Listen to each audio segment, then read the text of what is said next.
जिस दिन के काफरों के चेहरे आग में उल्टेंगे पलटेंगे, वो कहेंगे कि ऐ काश हमने अल्लाह की अताअत की होती। मोमिन का चेहरा बशाश रहता है और दिल गमगीन।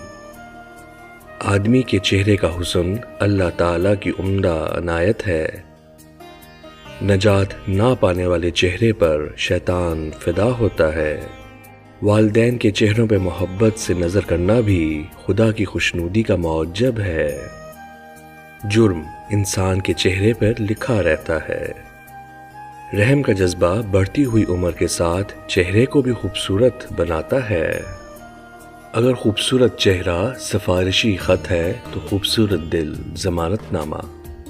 हमारे दिमागों और अक्लों में इतना ही फ़र्क है जैसे हमारे चेहरों में। तंज ऐनक की मानिंद है जिसके ज़रिए अपने चेहरे के सिवा हर चीज़ नज़र आती है। खुदा ने तुम्हें एक चेहरा दिया है, तुम अपने लिए दूसरा चेहरा बना लेते हो। ज़ाहिर व बातिन में यकसानियत होनी चाहिए। मरीज़ के लिए खुश व खुर्रम चेहरा इतना ही अच्छा है जितना सेहत बख्श मौसम।